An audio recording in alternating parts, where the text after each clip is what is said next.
A tech mogul's 7-year-old daughter was trapped in complete silence. Doctors said she would never speak, never connect, never truly live.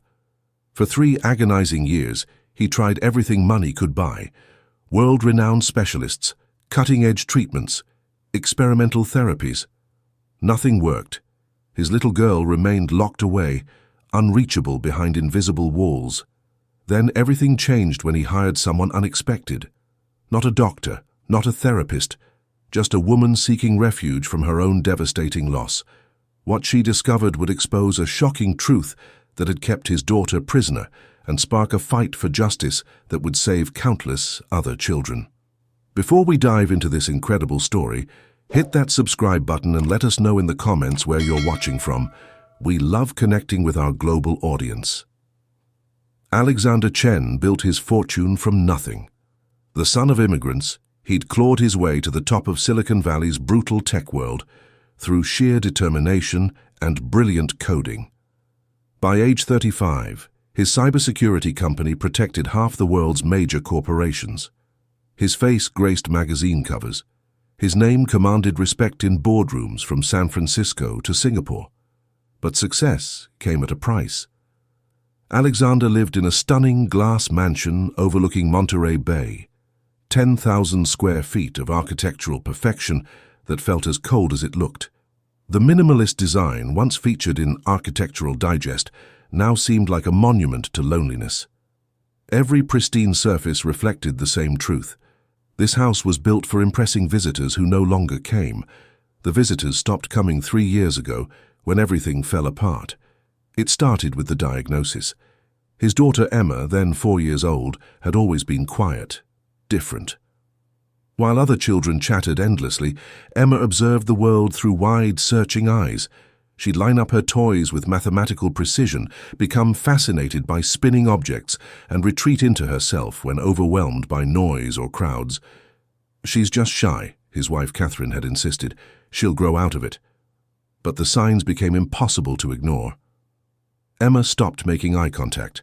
She'd spend hours rocking back and forth, lost in her own world. When she did speak, which became increasingly rare, her words came out flat, emotionless. Other children frightened her. Loud sounds sent her into meltdowns that could last for hours. The diagnosis hit like a sledgehammer. Autism spectrum disorder with selective mutism. Catherine couldn't handle it. Within 6 months, she was gone, leaving behind only a note about needing space to find herself, and custody papers signed in her flowing handwriting. Alexander found himself alone with a daughter who seemed to slip further away each day. Now, 3 years later, 7-year-old Emma sat in her wheelchair, a necessity after a seizure had left her partially paralyzed, staring out the floor-to-ceiling windows without seeing. The morning sun painted golden streaks across the polished concrete floors, but Emma's expression remained vacant, unreachable. Alexander knelt beside her chair, his $1,000 suit wrinkling as he touched her small hand. "Good morning, sweetheart. Look, the dolphins are playing in the bay today." Nothing. Not even a flicker of recognition. He'd been trying this same routine for 3 years. Every morning, the same gentle voice, the same patient explanations, the same desperate hope that today would be different. That today his daughter would look at him and speak. The therapy room took up nearly a quarter of the mansion's ground floor. Alexander had spared no expense: sensory integration equipment, communication boards, adaptive technology that could track eye movements and translate them into words. Walls lined with degrees and certifications from the specialists who came and went like seasons: behavioral therapists, occupational therapists, speech pathologists, neurologists. Dr. Rebecca Martinez was the latest in a long line of experts.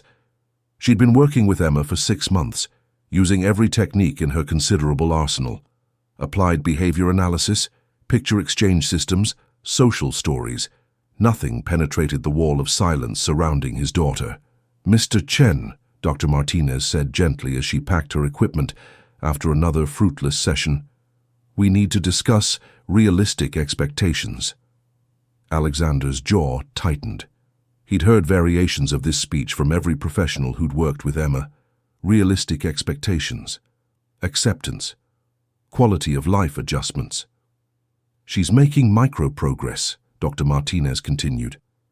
Yesterday, she tolerated the weighted blanket for 30 seconds longer than last week. 30 seconds. 3 years of intensive therapy, and his daughter's breakthrough was measured in 30-second increments. That night, Alexander stood in Emma's doorway watching her sleep. Her small face, so much like Catherine's, was peaceful in the darkness. He'd given her everything money could buy, the best doctors, the finest equipment, a team of specialists most families could only dream of affording. So why did he feel like he was failing her? The house felt suffocating in its silence.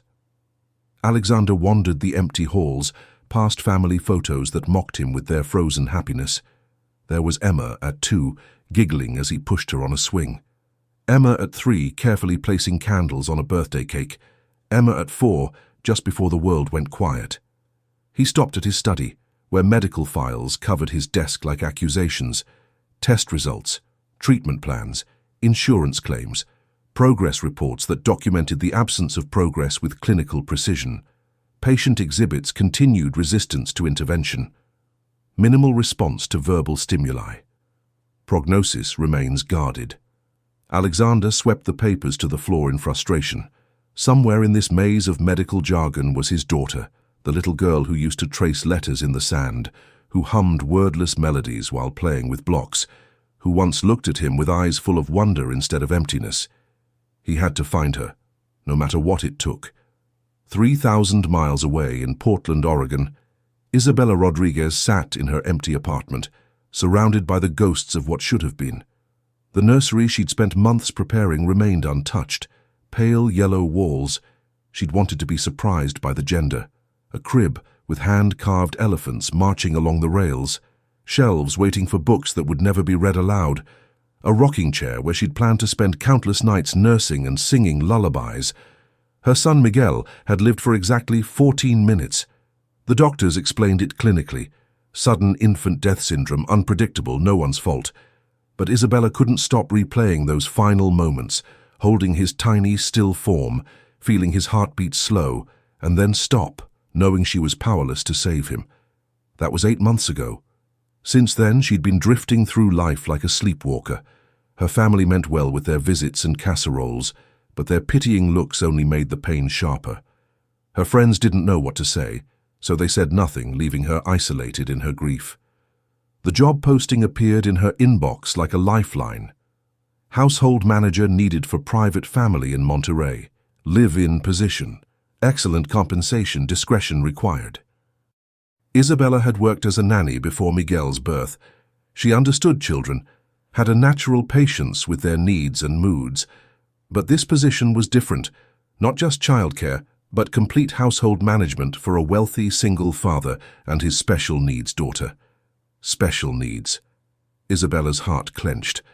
After losing her own child, the idea of caring for someone else's felt both terrifying and necessary.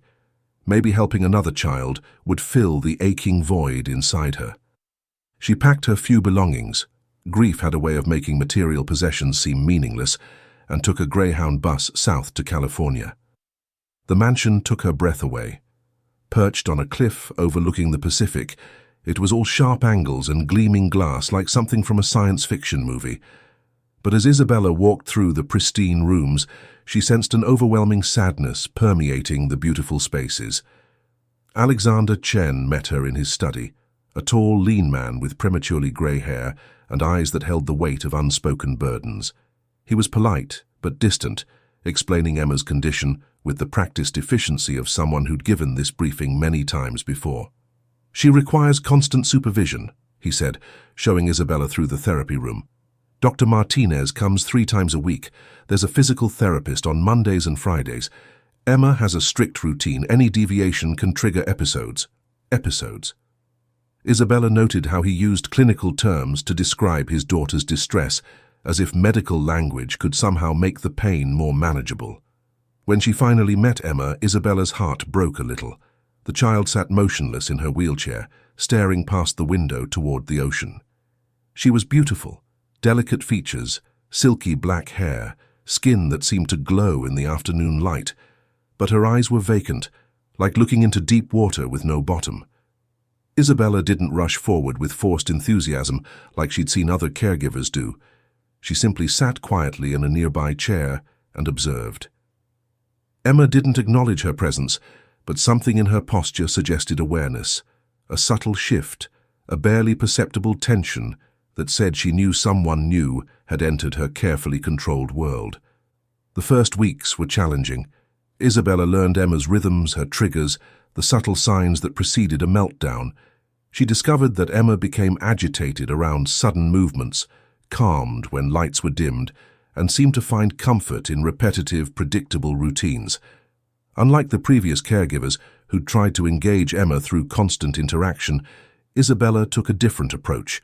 She simply existed in the same space, creating a quiet, steady presence that demanded nothing in return. She moved slowly, spoke softly when necessary, and never tried to force eye contact or responses. Alexander watched this approach with growing curiosity. Most professionals came armed with theories and techniques, eager to implement the latest therapeutic interventions. Isabella just was. She cleaned quietly while Emma sat nearby. She prepared meals without fanfare. She read books aloud in a gentle voice, not because Emma responded, but because the rhythm of words seemed to create a peaceful atmosphere. Gradually, almost imperceptibly, something began to shift. Emma stopped flinching when Isabella entered the room. Her breathing became more relaxed during their quiet times together. Once, Isabella could have sworn she saw Emma's gaze follow her movements, though the moment passed so quickly she couldn't be certain. It was during the third week that Isabella made her first real breakthrough, though she almost missed it entirely. She was folding laundry in the living room, while Emma sat in her usual spot by the window. Without thinking, Isabella began humming softly, a Spanish lullaby her grandmother had sung to her as a child. The melody was simple, wordless, rising and falling like ocean waves. Emma's head turned. It was such a small movement that Isabella almost didn't notice. But there it was. Emma had turned toward the source of the humming, her vacant expression replaced by something that looked almost like curiosity. Isabella continued humming, keeping the melody soft and repetitive. Emma's fingers, usually limp in her lap, began to twitch slightly. Not the random movements of neurological dysfunction, but something that seemed almost intentional. From the doorway, Alexander watched in stunned silence. In 3 years of intensive therapy, he'd never seen Emma respond to anything with such clear interest. He held his breath, afraid that any sound might break the spell. When Isabella finally stopped humming, Emma remained turned in her direction for several more seconds before slowly returning her gaze to the window. But something had changed. The rigid tension that usually characterized Emma's posture had softened, leaving her looking more relaxed than Alexander had seen her in years. That night, after Emma was asleep, Isabella found Alexander in his study, staring at his computer screen without seeing it. "She turned toward you today," he said quietly, "when you were humming." Isabella nodded. "I noticed. In 3 years, she's never—" He trailed off, unable to finish the sentence. Isabella sat down across from him, seeing the exhaustion etched in his features. This man had been fighting a war with his daughter's silence, and it was slowly destroying him. "Tell me about her before," Isabella said gently. "Before the diagnosis. What was she like?" For the first time since Isabella's arrival, Alexander's carefully maintained composure cracked.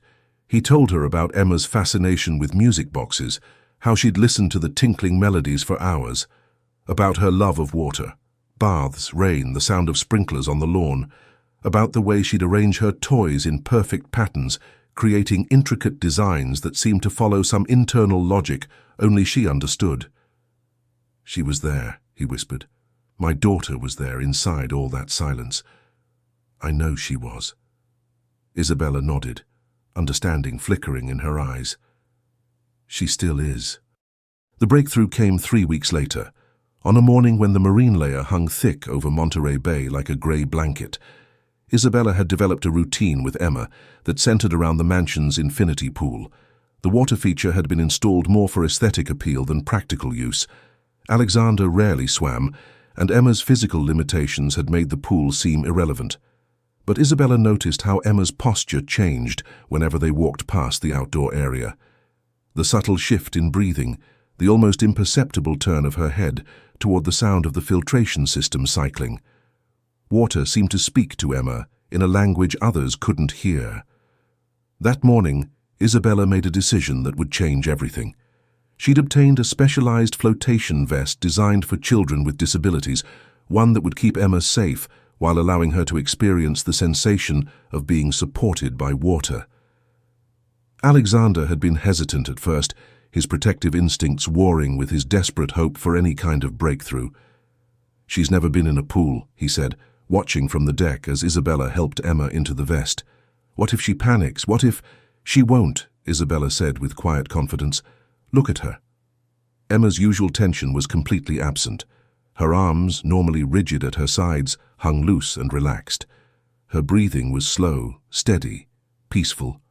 For the first time in Isabella's memory, Emma looked expectant. The water was heated to a perfect 82 degrees. Isabella entered first, then slowly guided Emma from the pool steps. The moment the water touched Emma's legs, her eyes widened, not with fear, but with what could only be described as wonder. "It's okay, mi amor," Isabella whispered, using the endearment without thinking. "I've got you." As the water rose around Emma's body, something magical happened. The weight that gravity usually pressed upon her seemed to disappear. The constant strain of fighting against her physical limitations melted away, leaving her floating in a state of weightless freedom. And then she laughed. It wasn't much, a small breathy giggle that lasted maybe 2 seconds. But it was unmistakably, beautifully real. The first sound of genuine joy Emma had made in 3 years. Isabella's eyes filled with tears, but she forced herself to remain calm. She didn't want to overwhelm Emma with too much emotion, too much attention. Instead, she continued moving slowly through the water, letting Emma experience the sensation of floating, of being supported without restraint. From the pool deck, Alexander stood frozen in amazement. His daughter, his silent, unreachable daughter, had laughed. The sound echoed in his memory like a miracle. "Did you hear that?" Isabella called softly, not wanting to break the spell but needing to share the moment. Alexander nodded, unable to speak. His chest felt tight with emotions he'd buried under years of clinical detachment and professional disappointment. They stayed in the water for 20 minutes that first day. Emma didn't laugh again, but her entire demeanor remained transformed. She moved her arms and legs freely, exploring the strange new sensation of buoyancy. Her face, usually mask-like in its emptiness, showed flickers of curiosity and engagement. When they finally left the pool, Emma's hair dripping and her cheeks flushed pink from the warmth, she looked directly at Isabella. Not through her, not past her, but directly into her eyes for perhaps 3 full seconds before looking away. It was the longest eye contact Emma had made with anyone since her regression began. That night, Alexander couldn't sleep. He kept replaying the moment over and over, his daughter's laughter, brief as it was, breaking through years of silence like sunlight piercing storm clouds. For the first time since Catherine left, he felt something he'd almost forgotten: hope. The pool sessions became a daily ritual. Each morning after breakfast, Isabella would help Emma into her flotation vest and guide her into the water. The transformations were subtle but consistent: relaxed muscles, deeper breathing, and occasionally those precious moments of eye contact. But it was during the second week of water therapy that the real breakthrough occurred. Alexander had joined them by the pool, sitting on the edge with his feet in the water, while Isabella supported Emma nearby. He was telling her about his day, maintaining the one-sided conversations he'd been having with his daughter for 3 years. "The new security protocol is finally working," he said, knowing Emma couldn't understand the technical details, but hoping the sound of his voice provided some comfort. "We caught 3 attempted breaches this morning alone." Emma, floating in Isabella's gentle embrace, suddenly turned her head toward her father. Her lips moved slightly, as if she were trying to form words. Alexander stopped talking, holding his breath, and then, clear as a bell, Emma spoke. "Papa." The word hung in the air between them like a bridge suddenly spanning an impossible chasm. Alexander's face went white with shock, then flushed red with overwhelming emotion. "Emma," he whispered, leaning forward. "Did you—" "Papa," she repeated, this time turning her whole body toward him, while Isabella steadied her in the water. Alexander slipped fully into the pool, clothes and all, reaching for his daughter with shaking hands. Emma didn't pull away when he touched her face, didn't retreat into her usual protective shell. Instead, she looked directly at him with eyes that suddenly seemed to see. "I'm here, sweetheart," he said, tears streaming down his face. "I'm right here." Isabella watched the reunion with her own eyes full of tears, remembering all the times she'd dreamed of hearing her lost son's voice, all the conversations that would never happen. But instead of bitter grief, she felt a profound joy. Emma's breakthrough was giving her own pain new meaning, transforming her loss into a source of healing for another family. The word "papa" was just the beginning. Over the following weeks, Emma's vocabulary slowly expanded. Water, more, please, and eventually, looking directly at Isabella, Bella. Her version of Isabella's name, shortened and sweetened by a 7-year-old's pronunciation. Each new word was celebrated like a victory. Alexander started joining their pool sessions regularly, and Emma began to respond to his presence with increasing awareness and affection. She would reach for his hand, laugh when he made silly faces underwater, and sometimes rest her head against his shoulder while they floated together. The clinical term for Emma's condition, selective mutism, had always suggested that she was choosing not to speak. But Isabella understood something the doctors had missed. Emma hadn't been choosing silence. She'd been protecting herself from a world that felt overwhelming and unsafe. The water had given her a place where she felt secure enough to lower those protective walls. And once they began to crumble, there was no stopping the flood of connection that poured through. But even as Emma's world expanded with each new word and gesture, Isabella couldn't shake the feeling that something darker lay beneath the surface of their breakthrough. The medical files Alexander had shown her painted a picture of a child whose regression had been sudden and severe, more dramatic than typical autism spectrum presentations. Late one night, while organizing Emma's medical records, Isabella discovered something that made her blood run cold. Hidden in the back of a filing cabinet was a folder labeled Dr. Harrison Blackwood, Neurological Consultation. Inside were reports that made Isabella's hands tremble as she read.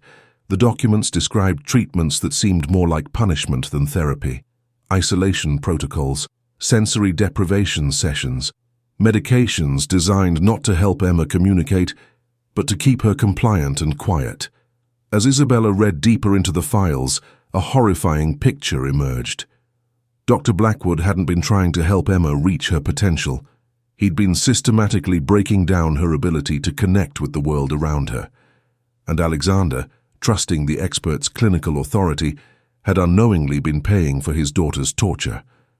Isabella's discovery would change everything. But first, she had to find the courage to tell Alexander what she'd learned, and together, they would have to fight to save not just Emma, but countless other children trapped in Dr. Blackwood's web of professional abuse. The real battle was just beginning. Isabella's hands shook as she spread the medical files across Alexander's desk. It was past midnight. Emma was safely asleep, and the house felt suspended in the kind of deep quiet that made terrible truths seem even more shocking. "You need to see this," Isabella said, her voice tight with barely controlled anger. Alexander looked up from his laptop, noting the unusual tension in Isabella's posture. In the months she'd been caring for Emma, he'd never seen her this distressed. The documents told a story that made Alexander's stomach turn. Dr. Harrison Blackwood's treatment protocols read like something from a horror movie disguised as medical research. Behavioral modification through environmental control, compliance training via sensory restriction, emotional regulation through pharmaceutical intervention. What it really described was systematic abuse. Isolation chambers, Isabella read aloud, her voice growing sharper with each word. Emma was placed in a soundproof room for up to 4 hours at a time as overstimulation therapy. Look at this. They restrained her arms to prevent self-stimulating behaviors. They gave her medications that would make an adult zombie-like, let alone a 4-year-old child. Alexander's face drained of color as he read through the reports. Each page revealed new horrors, disguised as therapeutic interventions. His daughter hadn't been receiving treatment. She'd been tortured by someone he'd trusted, someone he'd paid hundreds of thousands of dollars to help her. The regression timeline matches perfectly, Isabella continued, cross-referencing different documents. Look, Emma was speaking in 2-word phrases when she started seeing Dr. Blackwood. Within 6 months of his treatment, she'd stopped speaking entirely. The implications hit Alexander like a physical blow. Emma's silence hadn't been caused by her autism. It had been caused by trauma he'd unknowingly subjected her to by trusting the wrong person. "How could I not have known?" he whispered, his successful businessman's confidence crumbling.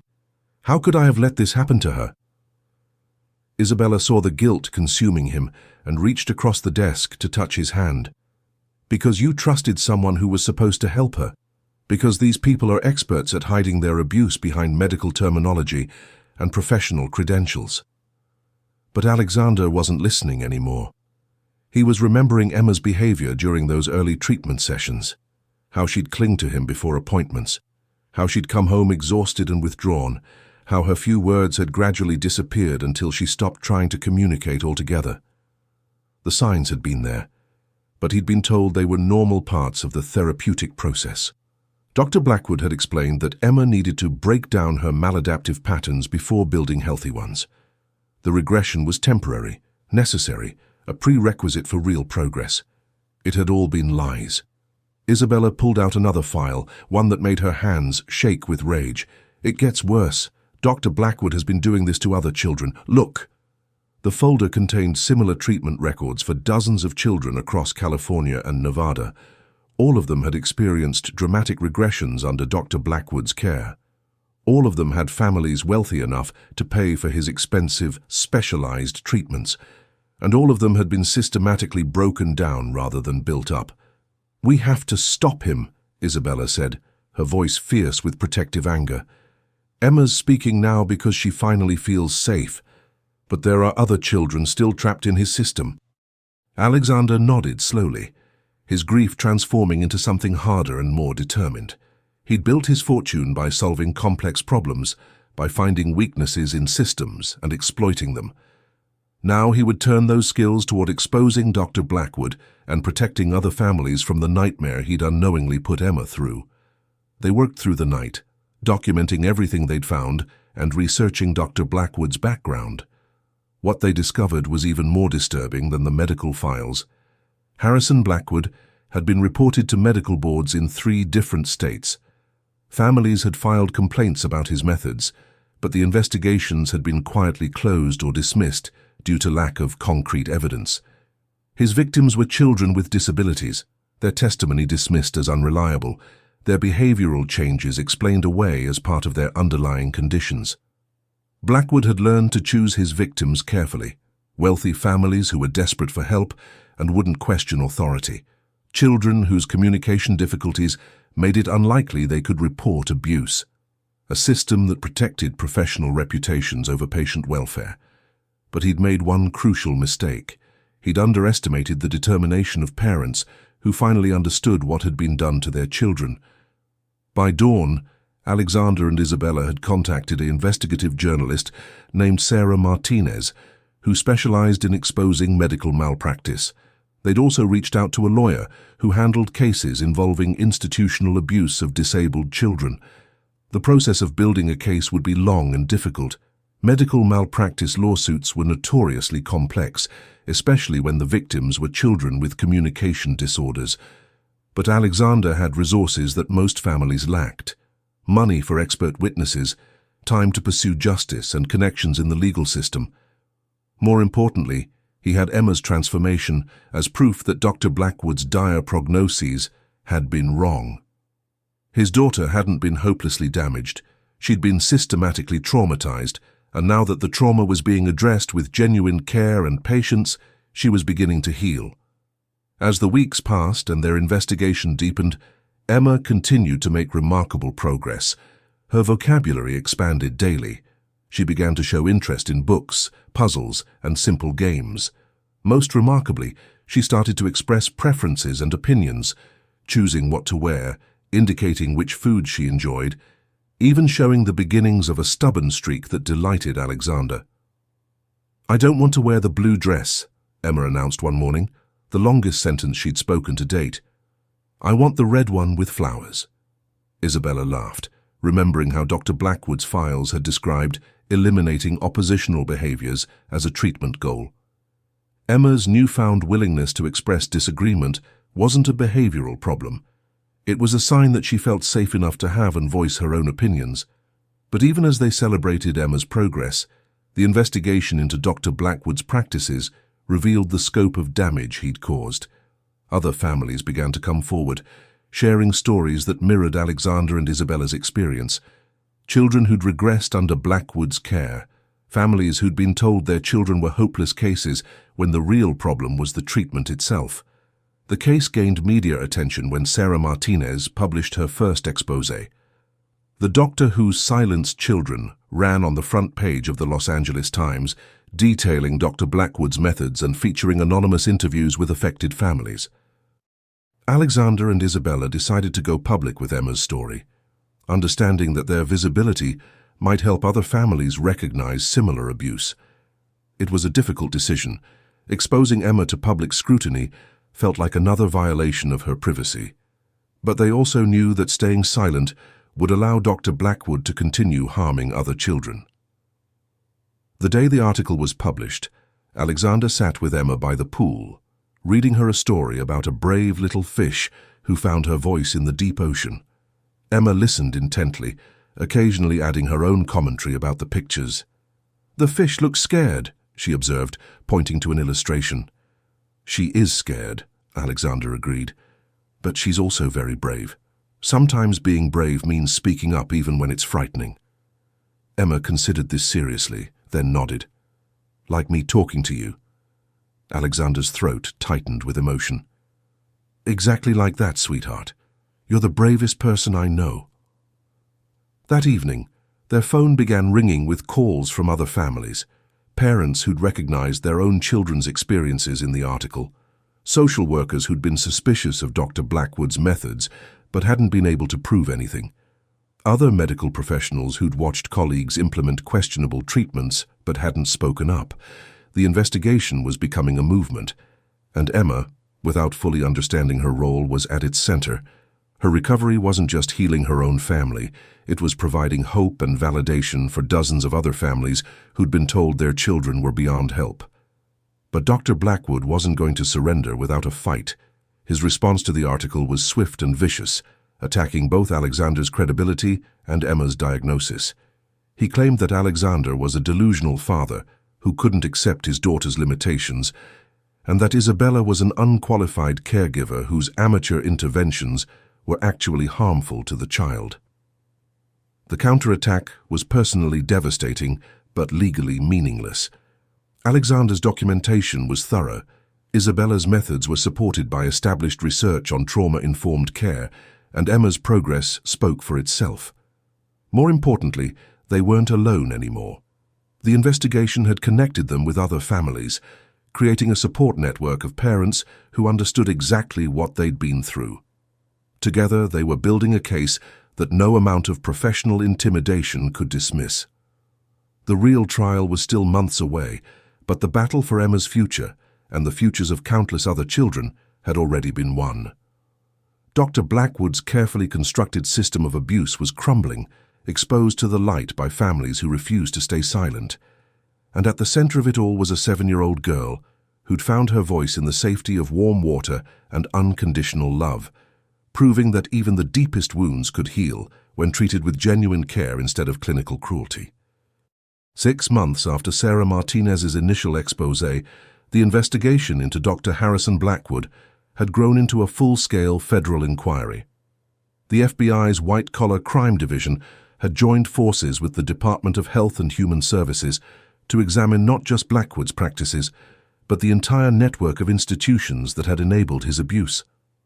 Alexander's Monterey mansion had become an unofficial headquarters for the families involved in the case. The living room where Emma once sat in silent isolation now buzzed with activity as parents shared stories, lawyers reviewed documents, and investigators conducted interviews.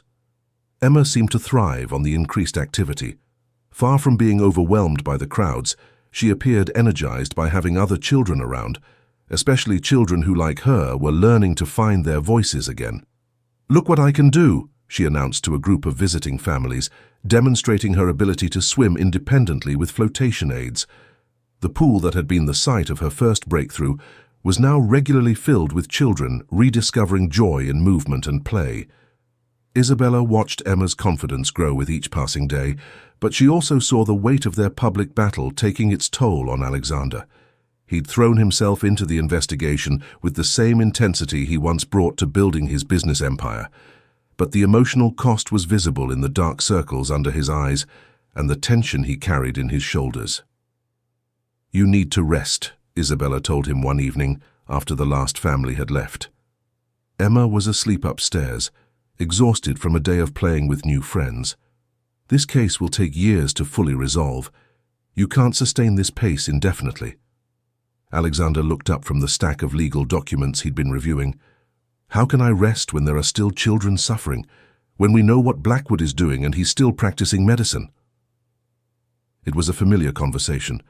Alexander's guilt over Emma's early treatment had transformed into a relentless drive for justice that bordered on obsession. He'd hired 3 law firms, funded research into similar cases nationwide, and personally contacted every family mentioned in Blackwood's records. "You're not responsible for saving every child," Isabella said gently. "You're responsible for saving yours, and Emma needs you to be present, not consumed by anger." As if summoned by their conversation, Emma appeared at the top of the stairs, rubbing her eyes sleepily. "Papa, why are you sad?" The question stopped Alexander cold. He'd been so focused on fighting Emma's battles that he hadn't realized she was watching him carry the weight of their struggle. "I'm not sad, sweetheart," he said, climbing the stairs to meet her. "I'm just working late." Emma studied his face with the serious intensity she brought to everything these days. "You look like I used to look, when I couldn't talk, all heavy inside." The observation was more perceptive than anything in Dr. Blackwood's clinical notes. Alexander knelt down to Emma's eye level, really seeing her for the first time in weeks. "You're right," he admitted. "I have been feeling heavy. But you know what always makes me feel lighter?" "What?" Emma asked, her voice still thick with sleep. "Spending time with you, hearing your voice, seeing you happy." Emma nodded sagely, then wrapped her arms around his neck. "Tomorrow can we just be together, no work people, just us and Bella?" Alexander looked over Emma's head at Isabella, who was watching their interaction with gentle eyes. She'd become so much more than Emma's caregiver. She was the glue holding their makeshift family together, while Alexander fought dragons in courtrooms and conference rooms. "Just us," he agreed, making a decision that felt like stepping away from a cliff edge. "The work can wait one day." The next morning, Alexander kept his promise. He turned off his phone, ignored his laptop, and focused entirely on Emma.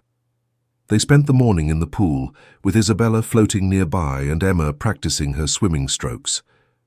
In the afternoon, they worked together in the garden, Emma chattering constantly about the flowers she wanted to plant and the colors she liked best. It was during these quiet moments that Alexander realized how much he'd missed while fighting for Emma's future. Her personality was emerging like a butterfly from a chrysalis. She was funny, opinionated, endlessly curious, and surprisingly wise for someone who'd been silent for so long. "Papa," she said, while they were digging in the dirt, "why did that doctor want to make me quiet?" The question caught Alexander off guard.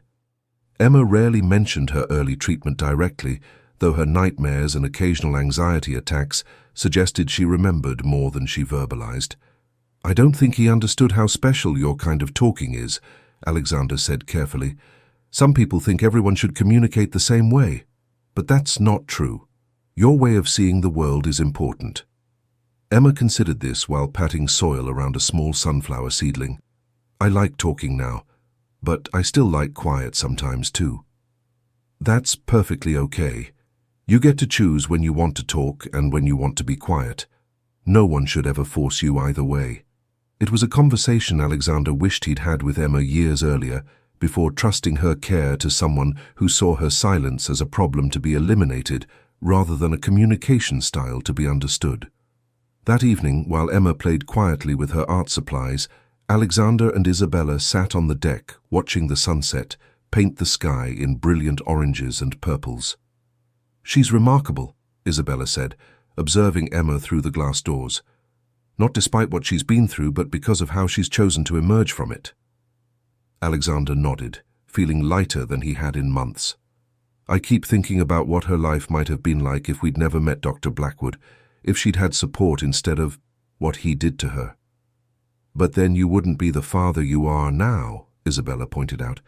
"Emma wouldn't be the strong, resilient person she's becoming. Sometimes the worst experiences teach us the most important lessons." As if sensing their conversation, Emma appeared at the door, holding up a drawing. It was a picture of 3 figures standing together, one tall with dark hair, one with long brown hair, and one small figure in the middle with arms reaching toward both of them. "This is our family," Emma announced proudly. "Papa, Bella, and me." The word family hung in the air between them, carrying implications none of them had explicitly discussed. Isabella had been with them for almost a year now, sharing their daily routines, their struggles, and their victories. She'd become far more than an employee. But what exactly was she? Alexander looked at Isabella, seeing his own questions reflected in her eyes. They'd grown closer through their shared mission to help Emma, but their relationship existed in a careful space between professional and personal, neither wanting to complicate Emma's healing process. "Can I keep this drawing in my office?" Alexander asked Emma, accepting the paper with the reverence it deserved. "Yes, but make copies for Bella too, and one for my room, so we don't forget we're a family even when we're in different places." The simple wisdom in Emma's statement made both adults pause. This 7-year-old, who'd spent years trapped in silence, understood something about belonging that they were still learning to navigate. The federal courthouse in San Francisco had never seen a medical malpractice case quite like this one. The media attention was unprecedented, not just because of the wealth and prominence of some of the families involved, but because the case represented something larger than individual grievances. This was about the systematic abuse of society's most vulnerable members. Dr. Harrison Blackwood arrived each day, flanked by a team of expensive attorneys, his silver hair perfectly styled, his bearing radiating the confidence of someone who'd never faced real consequences for his actions. But the facade was beginning to crack under the weight of mounting evidence. Alexander sat in the front row with Isabella and Emma, who insisted on attending despite her young age. "I want to see the bad doctor have to tell the truth," she'd said with the straightforward moral clarity that had become her trademark. The prosecution's case was devastating in its thoroughness. Medical expert after medical expert testified about the fundamental violations of ethical treatment standards in Dr. Blackwood's protocols. Child psychologists explained how the therapies were actually sophisticated forms of psychological torture, designed to break down personality rather than build communication skills. But it was the family's testimonies that truly captured the courtroom's attention. Maria Santos spoke about her 9-year-old son Diego, who'd been nonverbal before Blackwood's treatment and had remained so for 3 years afterward, until gentle, patient therapy with a new team had helped him begin signing and eventually speaking again. David and Jennifer Kim described their daughter Lisa's transformation from a happy child with mild social anxiety into a traumatized, self-harming shadow of herself after 6 months in Blackwood's program. Family after family took the stand, their stories forming a pattern of systematic abuse disguised as medical intervention. When Alexander's turn came to testify, Emma squeezed his hand for luck before he walked to the witness stand. His voice was steady as he described his desperation as a single father, his willingness to trust authority figures who claimed to know better than he did, and the devastating realization that he'd paid someone to torture his daughter. I gave Dr. Blackwood complete access to Emma because I believed he was helping her, Alexander said, looking directly at the jury. I signed consent forms for treatments I didn't understand because I trusted his expertise. I allowed him to isolate my daughter, restrain her, medicate her into compliance, all because he convinced me it was necessary for her well-being. The defense attorney tried to paint Alexander as an unreliable witness, suggesting that his guilt over Emma's condition had led him to fabricate abuse allegations. But Alexander's documentation was too thorough, his evidence too comprehensive to dismiss. Mr. Chen, the prosecutor continued, can you describe Emma's condition when you first removed her from Dr. Blackwood's care? Alexander's voice caught slightly as he remembered those dark days. She hadn't spoken in 2 years. She couldn't make eye contact. She spent most of her time rocking back and forth, completely withdrawn from the world. Dr. Blackwood told me this was progress, that she was learning to self-regulate her overstimulation. And what happened when you changed her care approach? Within weeks of stopping his treatments and beginning trauma-informed support, she started responding. Within months, she was speaking again. Today, she's a happy, engaged child who loves learning and playing and expressing her opinions about everything. The defense attorney stood for cross-examination, attempting to suggest that Emma's recovery had nothing to do with ending Blackwood's treatment, that it was simply delayed development finally manifesting. But Alexander was ready for this argument. If that were true, he said calmly, why did Emma's regression precisely coincide with the beginning of Dr. Blackwood's treatments? Why did multiple children from different families with different diagnoses all show similar patterns of decline under his care? It was a question the defense couldn't adequately answer. Isabella's testimony was perhaps the most powerful of all. As someone with professional childcare experience, but no medical training, she spoke about the simple principles that had guided Emma's recovery: safety, patience, respect for the child's autonomy, and recognition of different communication styles as valid rather than pathological. I never tried to make Emma normal, Isabella explained to the jury. I tried to help her feel safe being herself. When children feel safe, they naturally want to connect and communicate.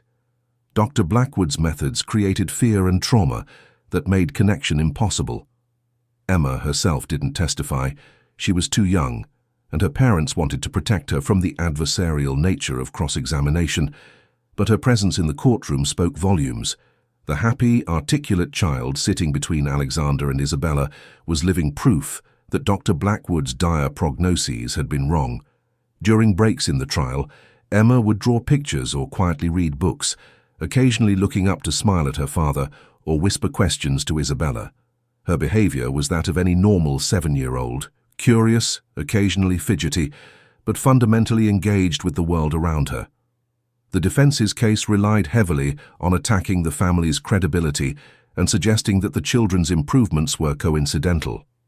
Dr. Blackwood himself took the stand, maintaining his professional demeanor, while defending practices that sounded increasingly barbaric when described in open court. These children required intensive intervention, he testified. Gentle approaches may feel more comfortable for families, but they don't address the underlying neurological dysfunctions that prevent normal development. But when pressed by the prosecution about his specific methods, Blackwood's explanations became less convincing. You prescribed antipsychotic medications to 4-year-old children, the prosecutor stated. Can you explain the medical justification for this?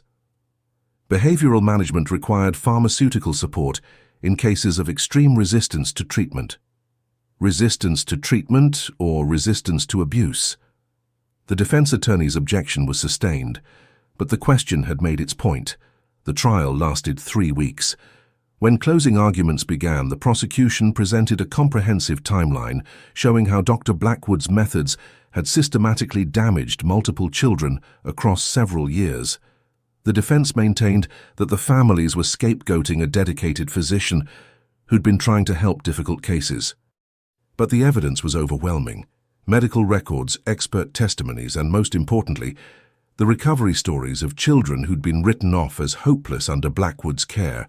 All of it painted a clear picture of institutional abuse. Emma was drawing quietly when the jury returned with their verdict. Alexander felt his heart pounding as the foreman stood to read their decision. On the charge of medical malpractice in the first degree, we find the defendant guilty. On the charge of child endangerment, we find the defendant guilty. On the charge of insurance fraud, we find the defendant guilty. The list continued through 17 separate charges. Dr. Harrison Blackwood, the man who'd convinced desperate families that he could help their children, was found guilty on every count. Emma looked up from her drawing as the courtroom erupted in emotional reactions. "Is it over, Papa? Did we win?"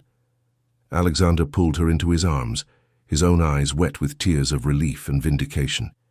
"Yes, sweetheart, we won. You won." But even as they celebrated the legal victory, Alexander knew this was just the beginning of a larger fight. Dr. Blackwood would face prison time and lose his medical license, but the systems that had enabled his abuse were still in place. Other physicians might be using similar methods. Other families might be suffering in silence.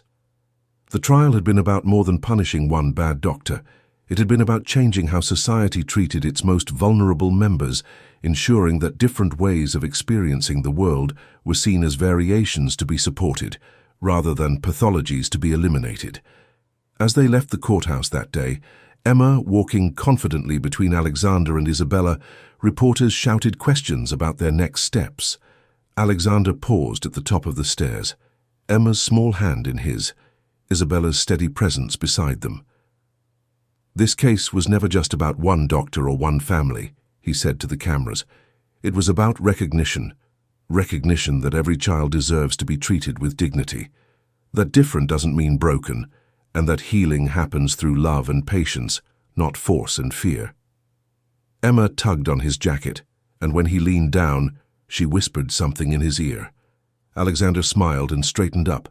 "Emma wants everyone to know," he announced, "that finding your voice doesn't mean you have to talk the same way as everyone else. It means being brave enough to be yourself, and having people around you who listen with their hearts, not just their ears." The crowd fell silent at the wisdom coming from this 7-year-old who'd been through so much. In that moment, Emma wasn't just a survivor of abuse. She was a teacher, showing the world what recovery looked like when it was built on love instead of fear. 2 years after the trial, the Chen family's Monterey mansion had been transformed into something Alexander never could have imagined during Emma's silent years. The Center for Authentic Communication occupied what used to be the mansion's East Wing, serving families whose children communicated in ways that traditional medicine often misunderstood. Emma, now 9 years old and brimming with confidence, served as the center's unofficial ambassador. She gave tours to new families, explaining how the pool therapy worked and showing off the art room where children could express themselves without pressure to conform to neurotypical standards. "This is where I learned to float," she told a visiting family, gesturing toward the pool where she'd first laughed. "The water makes you feel weightless, like you can be anything you want to be." Alexander watched from the observation deck as Emma interacted with a newly arrived child, a 6-year-old boy who hadn't spoken since a traumatic medical experience the previous year. Emma sat quietly beside him, not trying to force conversation, but simply being present, the way Isabella had taught her. "She's remarkable," said Dr. Sarah Coleman, the center's director. Dr. Coleman was everything Dr. Blackwood hadn't been: patient, respectful of different communication styles, focused on supporting children rather than changing them. "She's teaching us as much as we're teaching the other children," Alexander replied. "Yesterday she told me that some kids talk with their hands, some talk with their eyes, and some talk with their whole bodies. She said, we just have to learn how to listen differently." Isabella appeared beside them, carrying 2 cups of coffee and wearing the kind of smile that had become her trademark: warm, knowing, slightly amused by life's beautiful complexity. "Emma's decided she wants to be a helper doctor when she grows up," Isabella reported, "one who listens to kids instead of trying to fix them." The 3 of them had settled into a rhythm that felt more natural with each passing month. Alexander and Isabella's relationship had evolved gradually from professional to personal, built on shared purpose and deep mutual respect. Their wedding the previous spring had been small and perfect. Emma had insisted on being both flower girl and officiant, declaring them married by love and also by me. The legal battles had finally concluded 6 months earlier. Dr. Blackwood was serving a 15-year sentence in federal prison, his medical license permanently revoked. More importantly, the case had led to new legislation requiring oversight of experimental treatments for children with disabilities and funding for trauma-informed approaches to autism support. But the real victory was visible every day in the children who came to the center, kids who were learning that their ways of experiencing and communicating with the world were valid and valuable. "Mr. Chen?" A small voice interrupted his thoughts. The 6-year-old boy who'd arrived that morning was standing nearby, looking nervous but determined. "Yes?" Alexander knelt down to the child's eye level, using the respectful approach Emma had taught him. "Emma says you were sad like me once, when your little girl couldn't talk."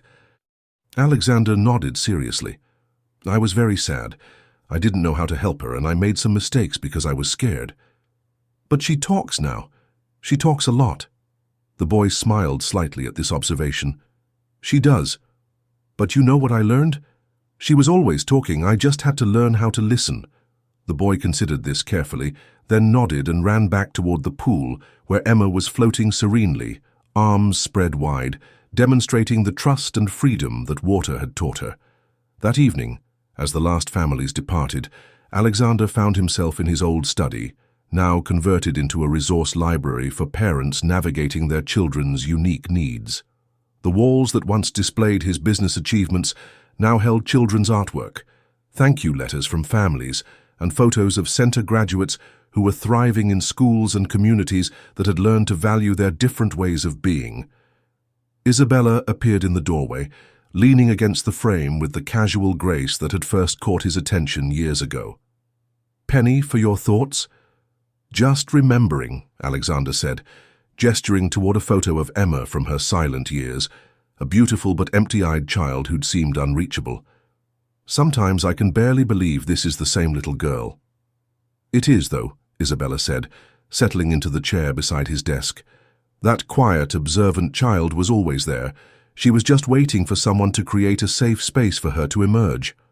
Emma's voice drifted from upstairs, where she was supposedly getting ready for bed, but was clearly narrating an elaborate story to her stuffed animals instead. And then the brave princess told the dragon that being different wasn't scary, it was just different. And the dragon said, "Oh, I never thought of it that way." And they became best friends and started a school for different dragons. Alexander and Isabella exchanged amused looks. Emma's bedtime stories had become increasingly complex and philosophical as her confidence grew. "She's processing," Isabella observed, "working through all the concepts she's learning about acceptance and difference. Should we go tell her it's time for sleep? In a few minutes. She's doing important work up there." They sat in comfortable silence, listening to Emma's voice weaving tales of understanding and acceptance.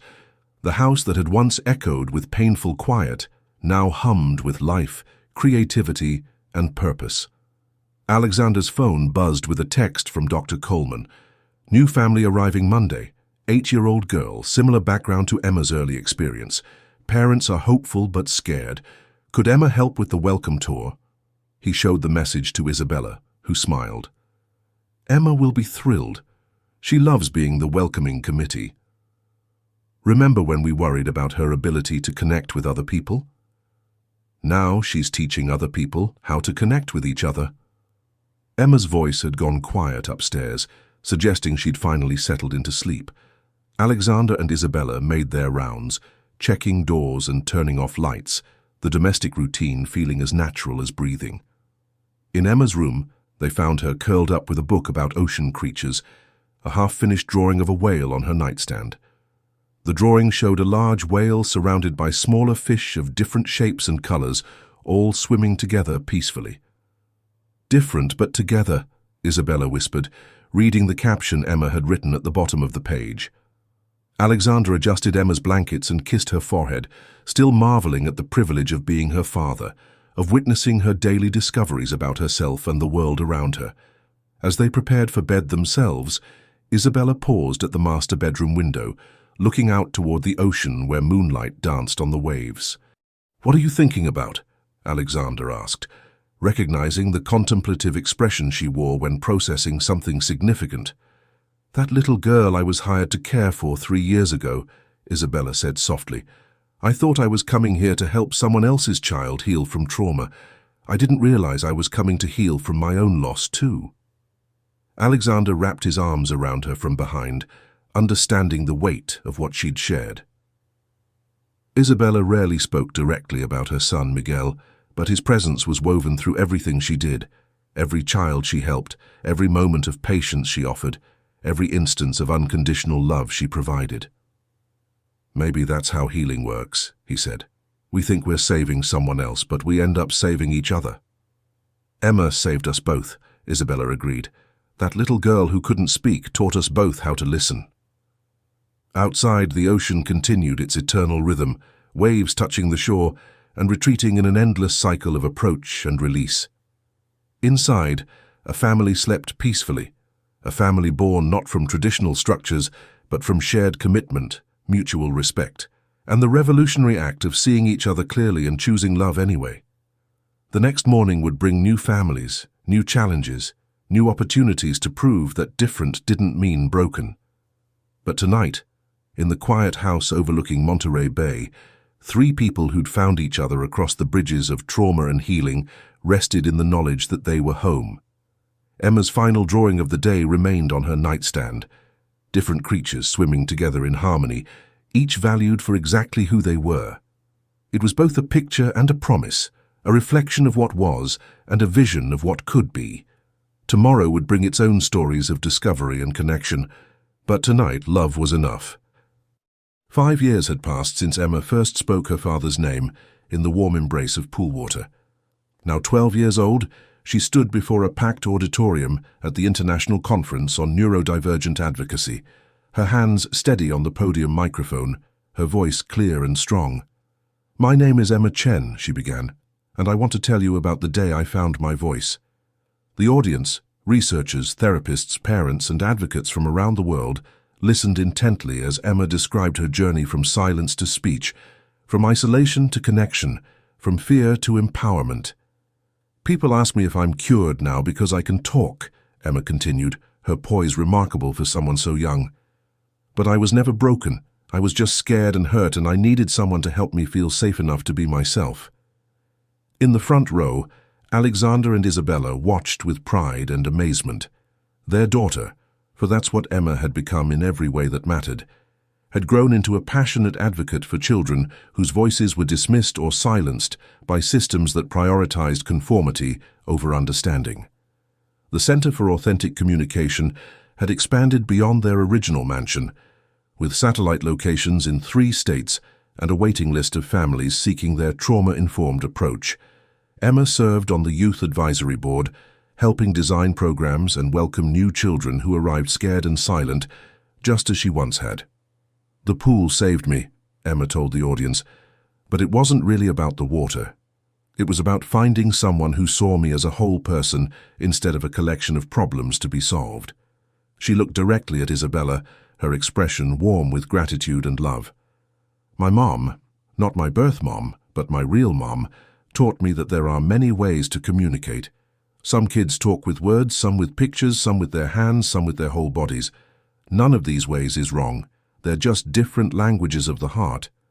The phrase "languages of the heart" had become Emma's signature concept, adopted by advocacy groups worldwide. It perfectly captured her philosophy that communication was fundamentally about connection and understanding rather than conforming to predetermined formats. After her speech, Emma was surrounded by conference attendees eager to meet the young woman whose story had inspired their own work.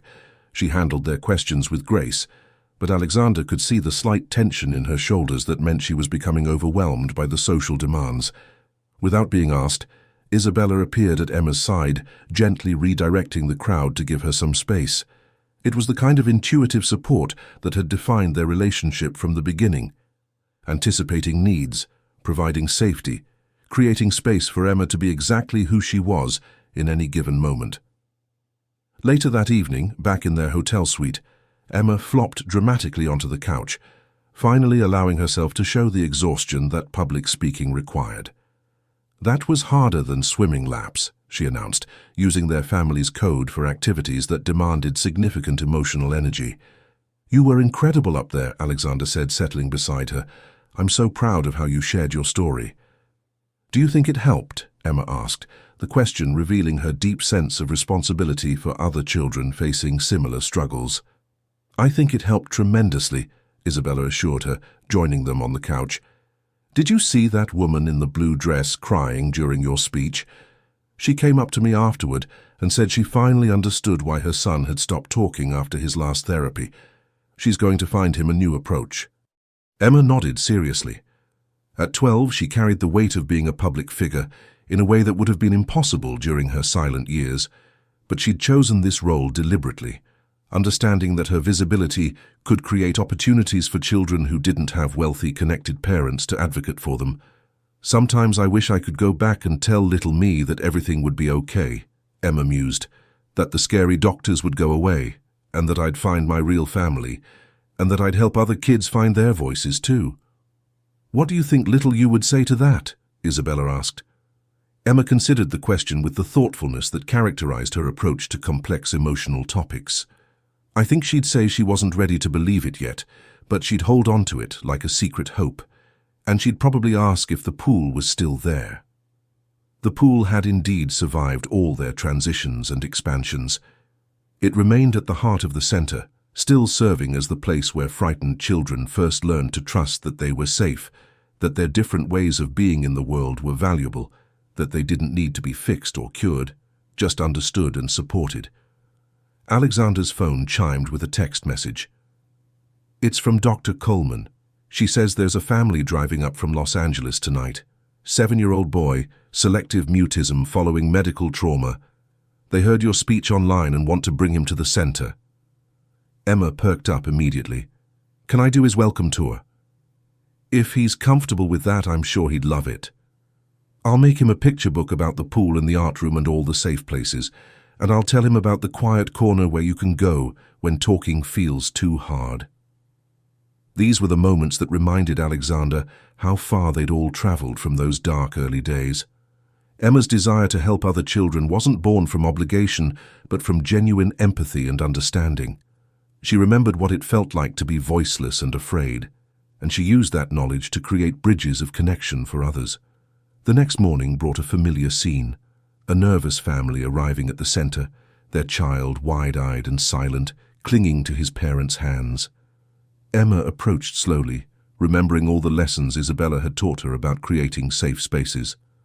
"Hi," she said simply, sitting cross-legged on the floor a few feet away from the boy. "My name is Emma. I used to not talk too. It wasn't because I didn't have things to say, I just didn't feel safe saying them." The boy's eyes flickered with interest, but he remained pressed against his mother's leg. Emma opened the picture book she'd created the night before, showing simple drawings of children playing, swimming, and creating art. "This is a book about our special place. Would you like to see it?" 20 minutes later, the boy was walking beside Emma toward the pool area, his hand tentatively reaching for hers. His parents followed at a distance, tears in their eyes as they watched their son respond to someone who truly understood his experience. "The water feels like flying," Emma explained as they reached the pool deck, "but flying where it's safe to land whenever you want to." Alexander and Isabella watched from the observation area, still amazed by Emma's natural gift for connecting with traumatized children. She had transformed her own painful experiences into a superpower, the ability to see scared kids not as problems to be solved, but as whole people needing understanding and support. "Remember when you worried she'd never connect with other people?" Isabella murmured. "Now she's teaching other people how to connect with themselves," Alexander replied. As the day unfolded, they watched Emma guide the new boy through activities designed to help him feel safe and valued. There was no pressure to speak, no timeline for progress, no predetermined outcomes. Just gentle invitation, patient presence, and the radical belief that every child's way of being in the world deserved respect. By afternoon, the boy was floating in the pool with Emma's support, a small smile playing at the corners of his mouth. He hadn't spoken yet, but his body language had transformed from rigid fear to relaxed trust. "Look how he's breathing," Isabella observed, "deep and calm. That's the first step." Emma's approach had evolved far beyond the techniques any therapist had taught her. She operated from intuitive wisdom born of lived experience, creating connections that transcended traditional therapeutic modalities. As the sun set over Monterey Bay, painting the sky in brilliant colors, the new family prepared to leave for the day. The boy looked back at Emma, then walked over and hugged her briefly before returning to his parents.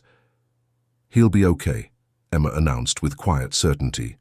"He just needs time to remember that his voice belongs to him, not to the scary people who tried to take it away."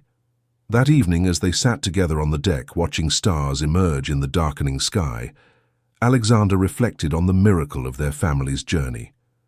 They had begun as three people broken by different traumas: his failure to protect Emma, her experience of systematic abuse, Isabella's loss of her son. But healing had revealed that their brokenness wasn't permanent damage. It was just the starting point for building something beautiful and strong. "What are you thinking about, Papa?" Emma asked, leaning against his shoulder with the casual affection that still filled his heart with wonder. "I'm thinking about how proud I am to be your father," he said simply. "Even when I was quiet and scared. Especially then. That little girl was so brave, even when she felt afraid. She was protecting herself the only way she knew how, and that took incredible strength." Emma nodded thoughtfully. "I'm proud to be your daughter too. And Mama's daughter. And myself." It was such a perfectly Emma statement, acknowledging relationships while asserting her own identity, finding connection without losing herself in the process. Isabella reached over to squeeze Emma's hand. "We're proud to be your parents, and you should be proud to be exactly who you are." Above them, stars reflected on the pool's surface, creating the illusion of swimming through constellations. It was beautiful and magical and peaceful. Everything Emma's early life had lacked, everything their family had worked to create together. Tomorrow would bring new challenges, new families seeking hope, new opportunities to prove that love and patience could heal wounds that medical intervention had only deepened. But tonight, under a sky full of stars, three people who had found each other across the bridges of trauma and healing rested in the knowledge that they were home. Emma fell asleep between her parents that night, safe and loved and valued exactly as she was. In her dreams, she swam through starlight with other children who had found their voices in their own time, in their own ways, supported by people who understood that different was not broken. It was just beautifully, perfectly different.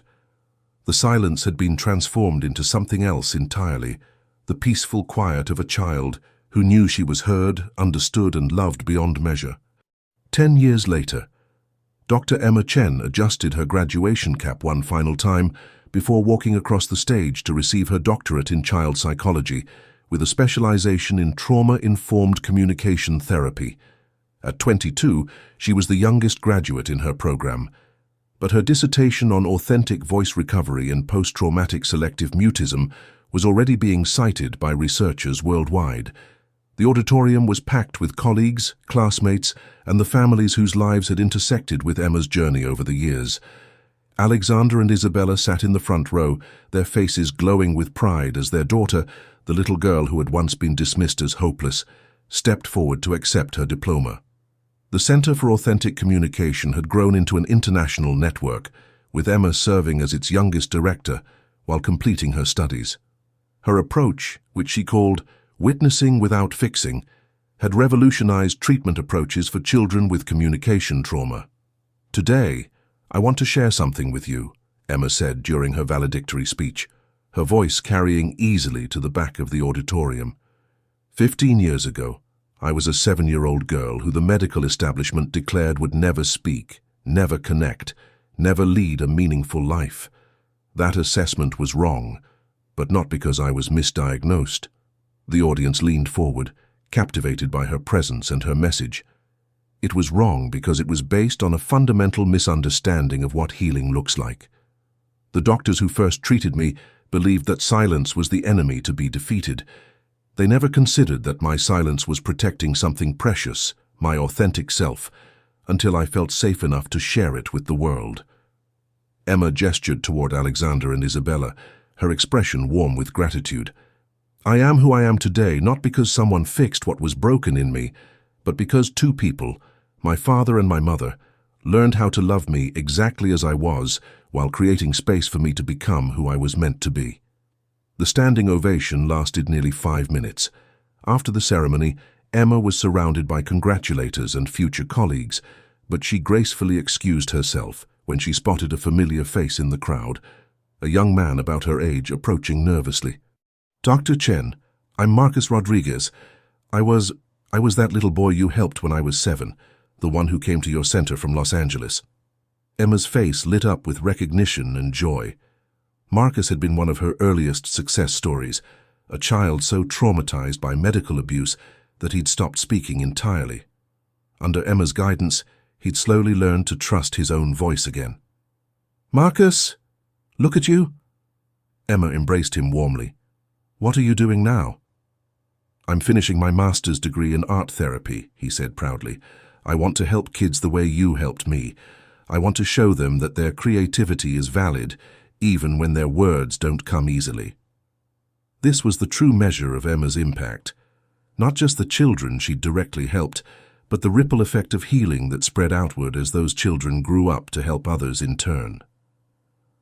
I have something for you, Marcus said, pulling out a wrapped package.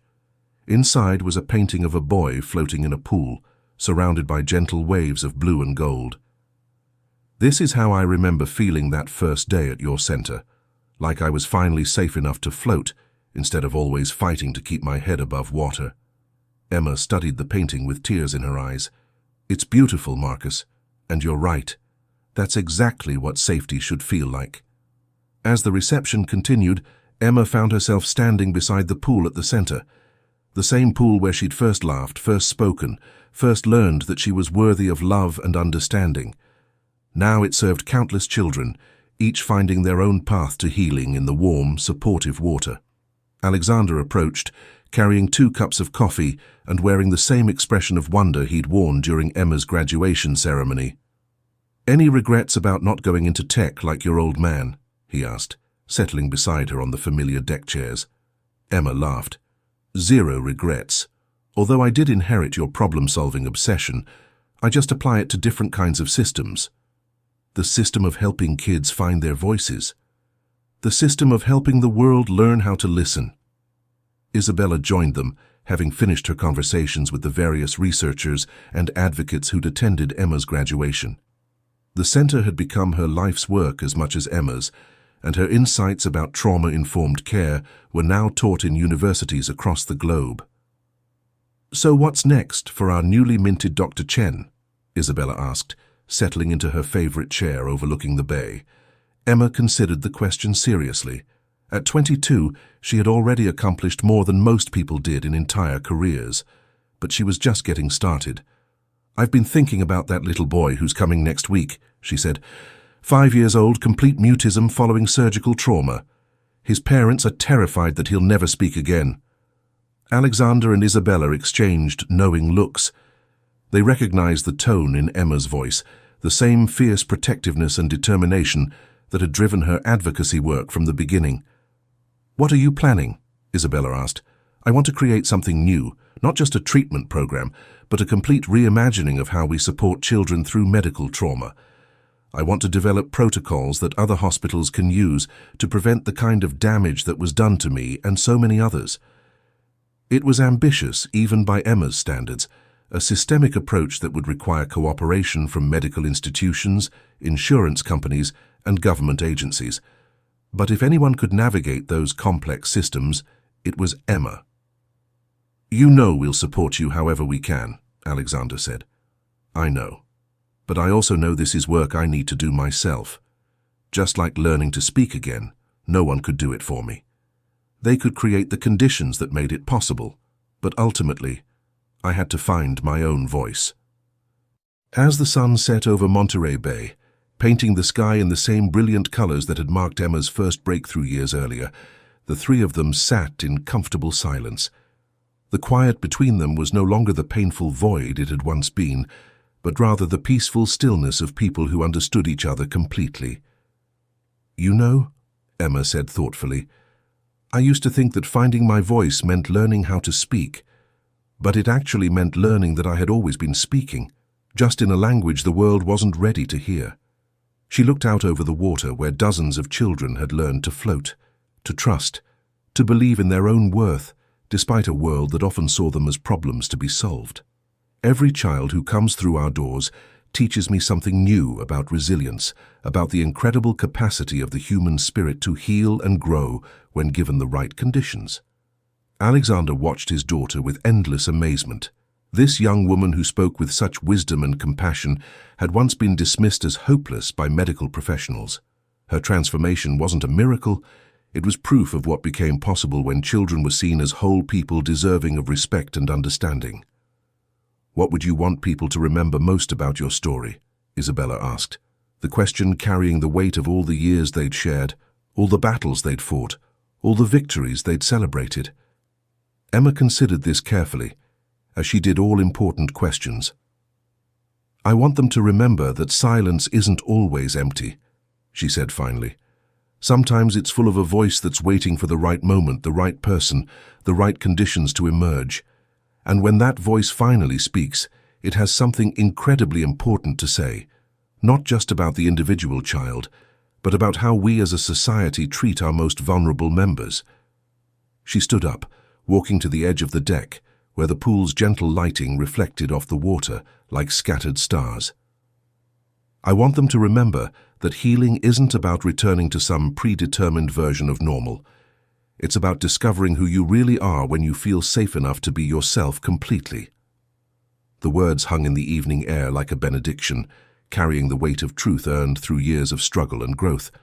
"And I want them to remember," Emma continued, turning back to face the two people who had saved her by learning how to love her exactly as she was, "that sometimes the most powerful thing you can do for someone is simply witness their authentic self without trying to change them." As night settled over the center, children's laughter could still be heard faintly from the residential wing, where families stayed during intensive programs. Each laugh represented a small victory, a moment of joy reclaimed from trauma, a voice finding its way back to the surface. Emma's phone buzzed with a text message. She read it and smiled. "It's from Dr. Martinez at Children's Hospital in Seattle. They want to implement our trauma-informed protocols in their pediatric wing. 300 children a year could benefit from the new approach." "That's incredible," Alexander said, though by now he was accustomed to his daughter's expanding influence on child advocacy. "It's just the beginning," Emma replied, her voice carrying the quiet determination that had characterized every phase of her recovery and growth. "There are thousands of children out there who are being silenced by systems that don't understand the difference between healing and compliance. We're going to change that, one hospital, one school, one family at a time." Isabella stood and wrapped her arms around Emma, still marveling at the privilege of watching this remarkable young woman continue to grow and impact the world.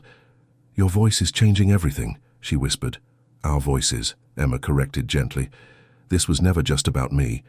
It was about proving that every child deserves to be heard, understood and valued. You taught me that, both of you, by refusing to give up on me even when the experts said I was hopeless." As they prepared to go inside, Emma took one last look at the pool where her healing had begun. Tomorrow it would welcome new children, each carrying their own stories of trauma and resilience, each deserving of the same patient love and understanding that had saved her.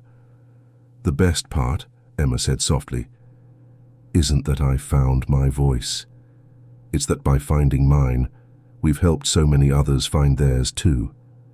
The three of them walked inside together, their footsteps echoing through hallways that had once been filled with desperate silence, but now hummed with hope, healing, and the beautiful sound of children learning that they were worthy of love exactly as they were.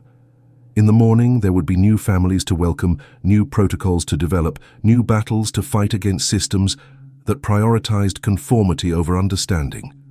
But tonight, under a sky full of stars reflected in healing water, three people who had found each other across the bridges of trauma and love rested in the knowledge that their work was changing the world one voice at a time. Emma's story had begun with silence, but it would echo forward in the voices of countless children who would never be told they were broken, never be forced to comply instead of communicate, never be silenced by people who mistook different for defective. The quiet little girl who had once floated voiceless in warm water had become a force for justice, proving that sometimes the most powerful revolutions begin not with shouting, but with the gentle, determined whisper of someone finally feeling safe enough to speak their truth. And her truth had set not just herself free, but opened doors for thousands of others to find their own authentic voices and use them to transform the world. That's the incredible true story of how one family's determination to understand rather than fix, to love rather than change, to listen rather than silence, created ripples of healing that are still spreading around the world today. Emma's journey from silence to advocacy proves that every child, no matter how different, how challenged, how misunderstood, has something vital to contribute to our world. Sometimes they just need someone patient enough to learn their language, brave enough to question authority, and loving enough to create the safe spaces where authentic voices can emerge. So here's my question for you. On a scale of 1 to 10, how would you rate this story? Did Emma's transformation inspire you? Did Alexander and Isabella's dedication move you? Let me know in the comments below what resonated most with you. And if this story touched your heart, please share it with someone who needs to hear that being different isn't being broken, it's being beautifully, perfectly, authentically human. Remember, every voice matters, every story has value, and every person deserves to be heard exactly as they are. Thank you for listening to Emma's story. May it remind us all to listen a little more carefully to the voices around us, especially the quiet ones that have the most important things to say.